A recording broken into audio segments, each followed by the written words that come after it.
Sinasabi niya, sige, harapin kita. Huwag mo akong i-dare, sabi ko. Yun ang sinabi ko sa kanya. Sinabihan ko siya, papasikatin kita, ma'am. Ma'am, Ami literal. Sana, umarap ka rito sa programang to. Inamin na niya. Tinanong pa siya ni Mr. Principal, ano, ito, Ami, gusto mo pang ipaabot sa taas? May, latay sa leg spoon. Sa unang mediation, hindi po kami nagkaintindihan. Sinabihan ko siya na tutuluyan ko siya, kakasuhan ko siya. Sa policy po natin ngayon na talagang zero tolerance po ang DepEd. Sa pananakit, pambubuli, panghaharas. Yan po ay idinudulog natin dapat sa Child Protection Unit ng mga eskwelahan. At kung makikita na talagang guilty nga po yung teacher, ay makaharap po siya sa kasong administratibo. Maaari pong tumulong sa legal office ng SDO Albay. Doon po magpapile ng formal complaint. Lang pwede pong ikaso dyan kung talagang may evidence siya na napapatunayan siya is yung sa child abuse law. Diyos nga, nagpapatawad eh. Bakit ako pa kaya? Sasamahan ka namin po, tatay, doon po sa Department of Education at sa PNP para makapagsampa po kayo ng formal na kaso laban po dito sa teacher.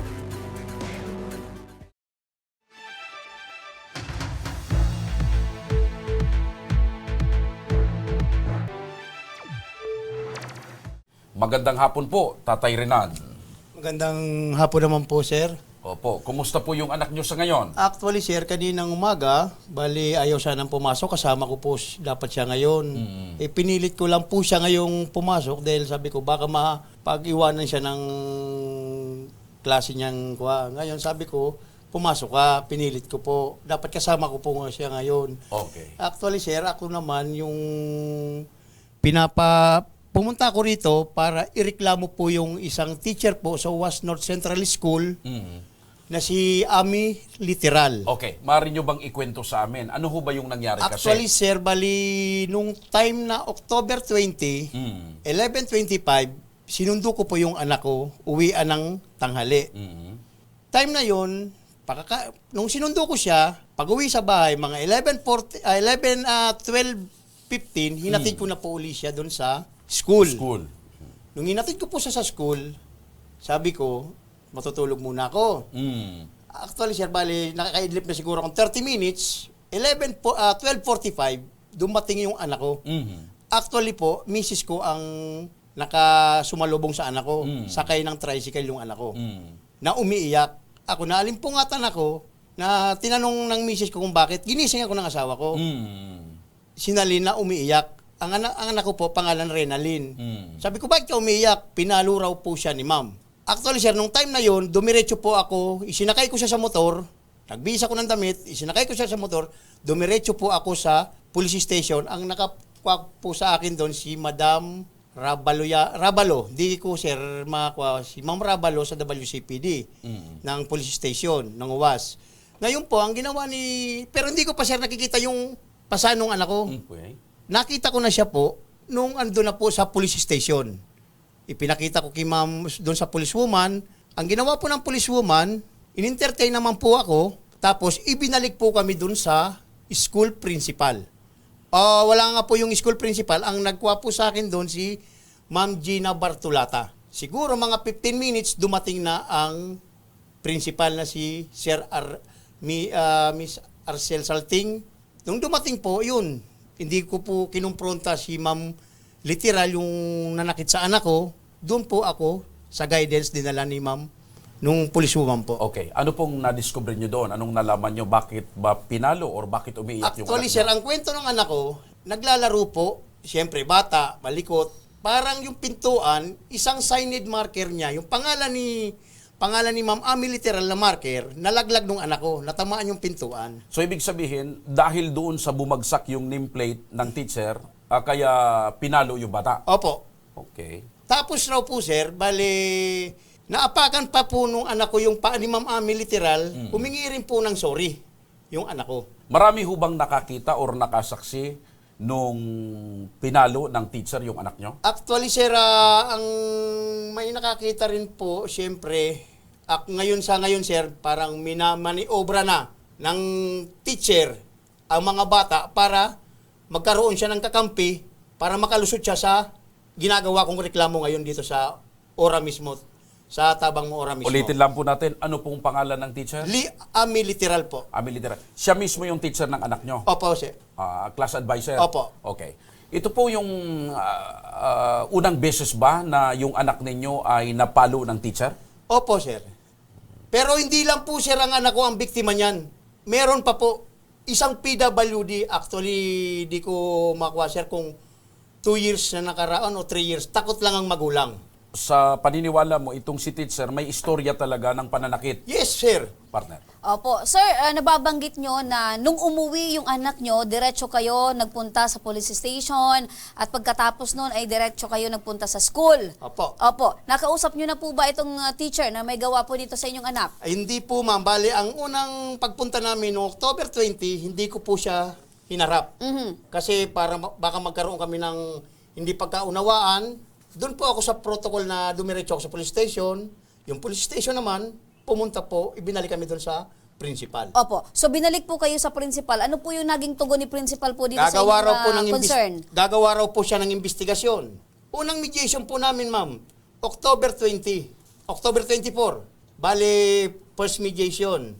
Actually, ma'am, pinablatter ko rin siya sa barangay noong October 20 yun. Sir, meron na po kayong mediation, pero hindi nyo po siya nakakausap. Actually, ma'am, sa unang mediation, hindi po kami nagkainintindihan kasi kung sakwa, ma'am, bale, may kasabihan, ang sabaw, pag mainit pa, hindi mo pwedeng higupin. Aha, mapapasok ka, sir. Yes, sir. Yes, ma'am. Pwede kang masaktan, pwede kang makasakit. Opo. Ngayon naman, sir, ang tanong ko naman, humingi na ba siya ng tawad? Gumawa ba siya ng Ma'am, paraan para humingi sa inyo ng tawad? Actually, ma'am, yun lang po ang iniintay ko nung second mediation. Humingi siya ng kapatawaran, magpakumbaba siya. Actually, ma'am, parang kami pa ang nagiging siya para daw ang agrabyado. Dahil sinabihan niya ako na siguro, Mr. Ibanal, may motibo ka sa akin. Anong klaseng motibo yan, sir? Wala po akong motibo sa kanya.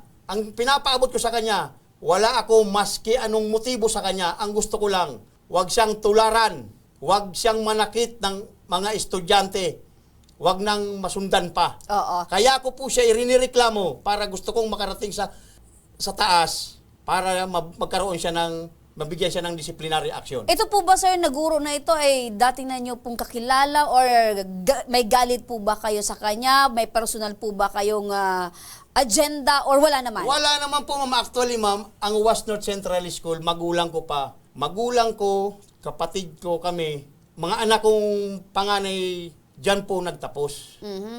So malaki po ang tiwala mo Yes, sa ma'am, sa mga Was North guro Central dyan? School, opo. Actually, ma'am, may anak akong lalaki, yung pangatlo ko, ay pangapat ko, ang pangalan John Carl. Okay lang yun kasi kinurot niya, pinalagpas ko sa sobrang likot.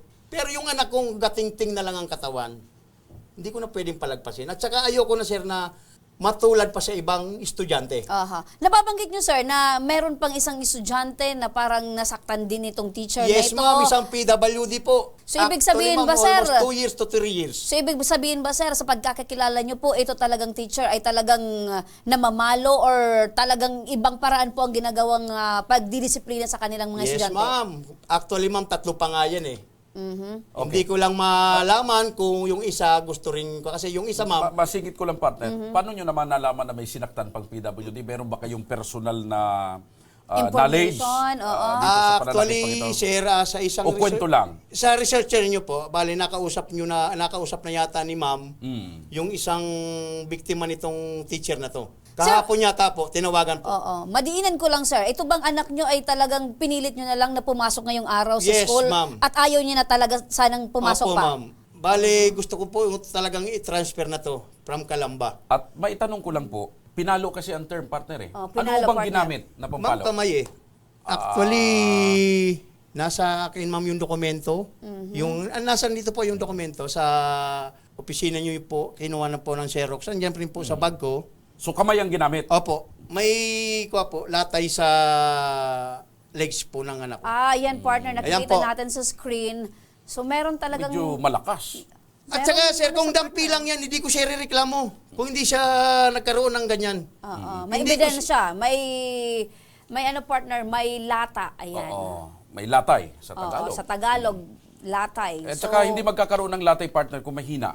Medyo malakas. Yung tawag sa uwas, sir, talpi. Talpi. Dito Pero sa kung atin, yung talpi lang yan, Hindi yan magkakaroon ng latay. Hindi yan So ano yung mas malakas sa talpi? banog. Ayan. Banog, binanog. Ibig sabihin, si teacher ay nambanog. Ng banog ng estudyante, partner. Sinusubukan natin, partner, na tawagan si principal, kaso lang, partner, may meeting na daw. Kanina, partner, okay naman siya na nakausap natin, partner. So, Ngayon biglang nagkaroon ng meeting biglang si nagkaroon principal. ng meeting. Actually, ma'am, sabi ko nga, wala nang third mediation na mangyayari. Dapat ang third mediation namin, 24. Ngayon, 24. Sa salita ni Miss Literal na may motibo ako sa kanya, doon po ako napainit. At saka, sinabihan ko siya na tutuluyan ko siya, kakasuhan ko siya. Ito pa, partner. Pati si teacher, ayaw na ring magbigay ng statement. Oo. Ulitin natin, Sinusubukan anong natin pangalan ni teacher? Ami Literal po. Ma'am Ami Literal, ayan. So kung kayo po ay gusto nyo pong mapakinggan ang inyo pong panig, bukas po ang aming programa. Actually, partner, several times nating tinatawagan si teacher. Oo, Ayaw na magbigay ng panig. Ang sabi daw ni teacher ay pinayuhan siya ng kanyang abogado na wag na magsalita at ayaw nang magbigay ng statement. Alam mo, Sige. partner, hindi ito yung unang beses na may mga ganitong inireklamo sa iba't iba pang mga radio station. May mga ganito talagang pangyayari na yung teacher inireklamo ng tatay o ng nanay ng estudyante or mismo ng estudyante. Yan baga, partner, yung sinasabi, kung may problema ang isang guro or may anong partner yan, may dinadaanan na problema, dapat pagpunta sa school, partner, iniiwanan yan sa bahay. Okay, dahil ayaw partner magsalita ni principal at ni teacher, didiretso tayo sa Department of Education Regional Office number 5. Makakausap natin sa kabilang linya ng telepono, siyempre mga kaibigan, si Ma'am Humamil, ang Mami tagapagsalita Humamil. partner ng Department of Education Regional Office 5. Magandang hapon po, Ma'am. Yes, good afternoon. Opo. Just maray na hapon po. Opo. May tanong ko lang, Ma'am. Ano? Yung bang, halimbawa, teacher ka na nagalit ka sa estudyante mo dahil may nahulog or may nabasag, halimbawa, tama ho ba na ang isang teacher ay manakit ng estudyante? Yan po ay hindi natin categorically masasabi na tama o mali. Dahil ang pag-i-establish po ng sasabihin natin na teacher ay may ginawang kasalanan under the Child Protection Law, ay dadaan yan sa isang investigasyon. Opo. Now, Ulitin ko yung tanong ko, Ma'am. Ulitin ko yung tanong. Halimbawa po, may kasalanan ng isang estudyante. Tama ho ba o mali nasaktan ng teacher? Sa policy po natin ngayon na talagang zero tolerance po ang DepEd. Sa pananakit, pambubuli, panghaharas. So kaya po meron tayong protocol na ikinagawa at i-establish natin sa lahat ng mga schools ang Child Protection Unit. So ibig Yan sabihin, po, Ma'am, ibig sabihin kahit pa may kasalanan, halimbawa yung bata o estudyante, gaano man ito kabigat, hindi pwedeng pagbuhatan ng kamay ng isang teacher. Opo, yan po ang ano natin. Yan po ang nasa policy natin. Opo. Kaya po kung may mga kanyang pangyayari na sa tingin natin ay may pang-aabuso sa learner, yan po ay idinudulog natin dapat sa Child Protection Unit ng mga eskwelahan. Okay. Yung po bang mga ganitong kaso ng halimbawa, hindi naman natin sinasabing may nangyari. Halimbawa, lumabas sa investigasyon na may pananakit nga or pagbubuhat ng kamay mula sa isang teacher sa kanyang estudyante. May parusa ho ba ito? Ano ho bang parusa nito dyan sa DepEd, Ay, Ma'am? dadaan po siya sa tamang proseso. May gagawin pong steps or investigation dyan. At kung makikita na talagang guilty nga po yung teacher, ay makaharap po siya sa kasong administratibo. Opo. Ma'am May, magandang hapon. Yes, hello. Opo. Ma'am May, sa ganito pong sitwasyon, dahil po sinasabi po ni tatay na talaga pong sinaktan itong kanyang anak, nito pong teacher, maaari po ba siyang matanggalan ng lisensya in kaso po na malaman natin na talagang meron pong pananakit na nangyari?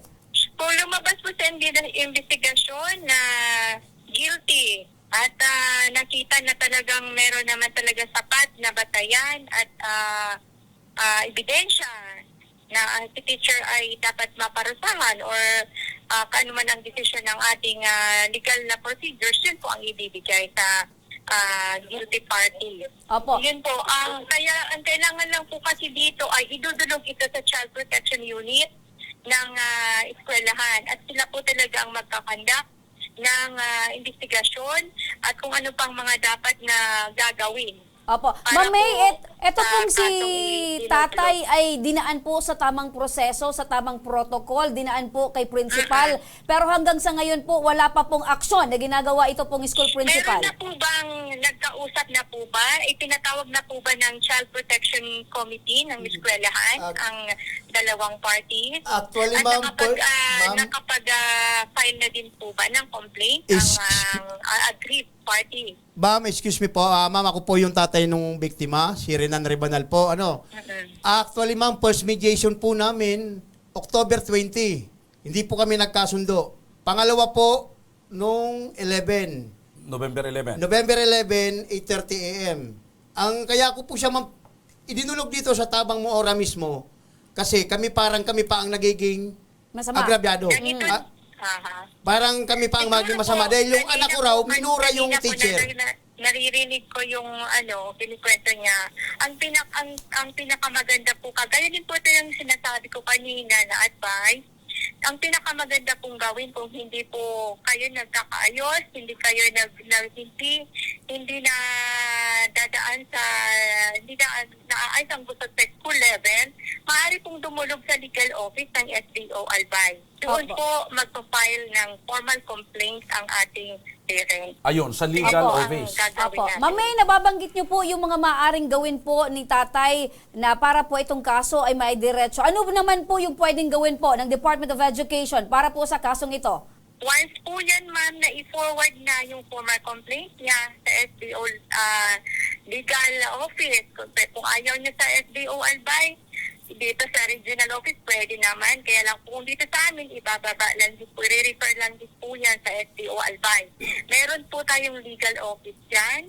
Sila po ang tamang opisina na titingin, mag-evaluate, magkakandak ng investigation or magre-refer sa Child Protection Unit natin. Now, yan po, isang avenue po yan, pupunta sa legal office ng SDO Albay. Pwede rin po silang magpaabot ng kanilang complaint. Kung gusto nila, diretso sila sa opisina ng Department of Education Secretary natin.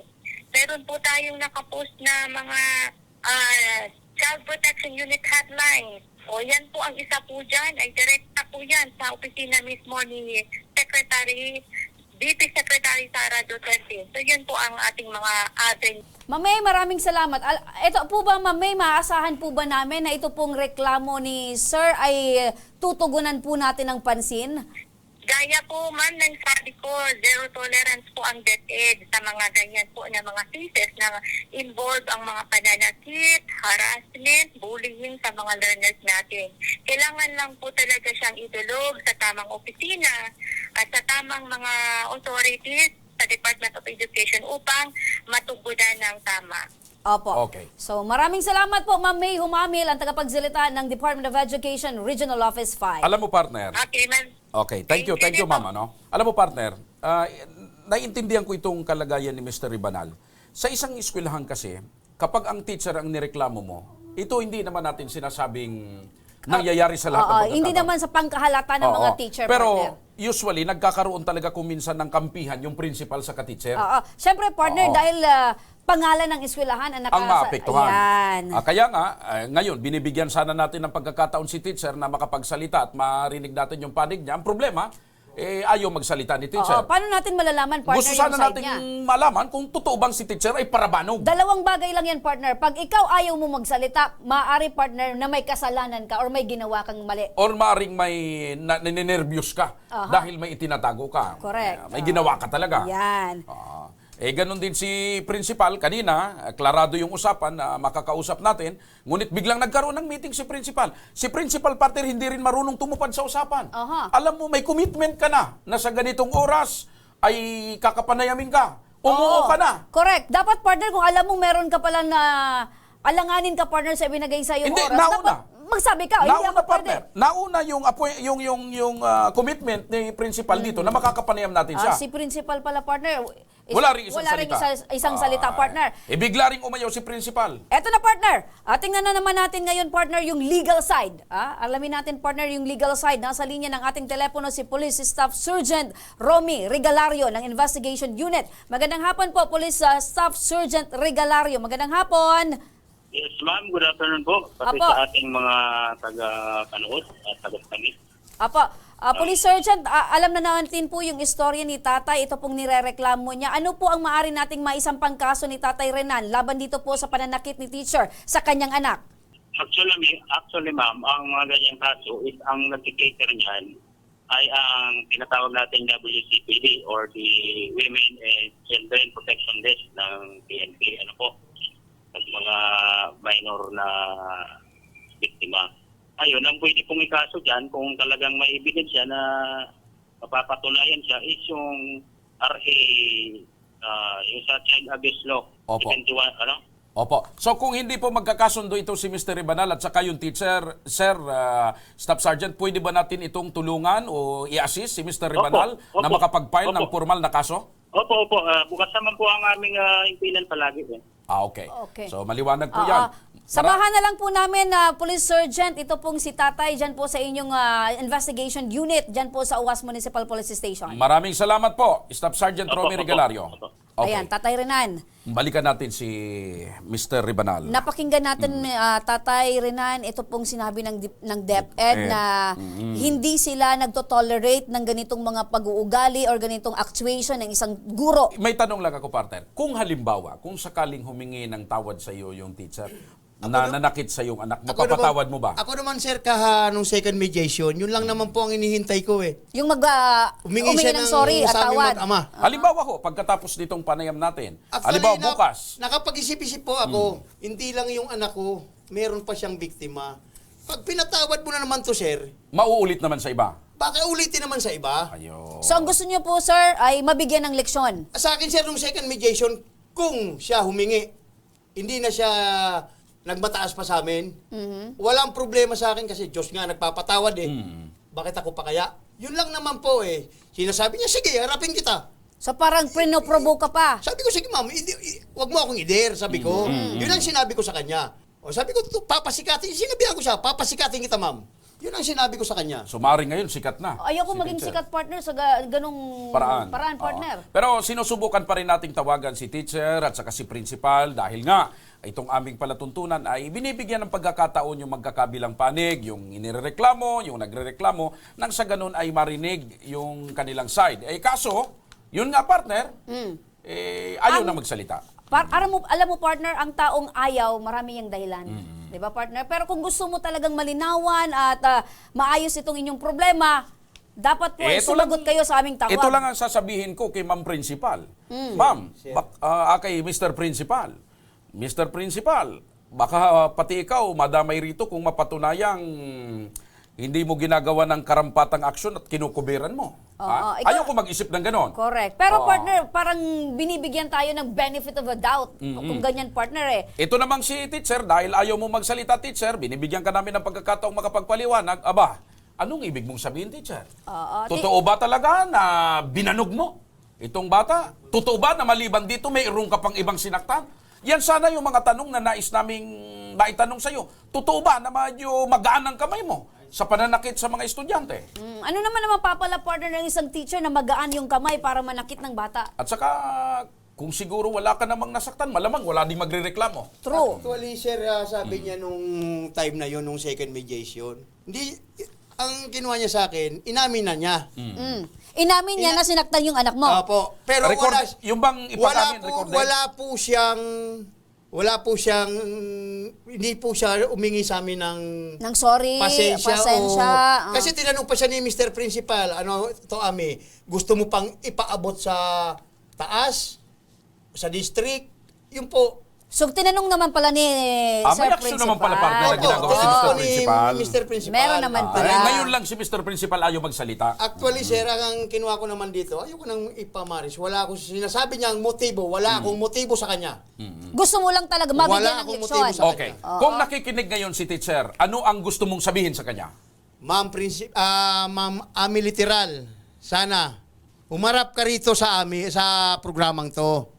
Mag-usap pa rin tayo, pero yung sinasabi mong idiretso ko, ito na po. Tinuloy ko na po. Pasensya ka na. Ayan. So, ganito na lang ang gagawin natin, partner. May advice si Miss May Humamil na ang pinakamagandang gawin, pumunta sa legal office ng School Ng Division Office Oo. ng Albay. So doon natin sasamahan. Sasamahan ka namin po, tatay, doon po sa Department of Education at sa PNP para makapagsampa po kayo ng formal na kaso laban po dito sa teacher. Opo, opo. Anyway, iyan naman ay pagbibigay ng pagkakataon din para marinig yung panig ng teacher. Para may depensa niya rin yung kanyang sarili. Kung partner. ayaw niya dito, partner, na mapakinggan siya, doon partner sa DepEd at sa PNP. So, sasamahan ka at aalalayan po, ano? Para makapagsampa Salamat ng po, formal na salamat reklamo sa teacher at nang sa ganun ay makamtan yung hinihingi mo ang hustisya para sa nangyari sa anak mo at doon sa sinasabi mong may iba pang biktima si teacher. Ito ang tabang Ora ora mismo. Aksyon ko lahat ay dadamayan. Noon at ngayon tayo'y sinamahan. Aksyon ko patuloy na magsisilbi.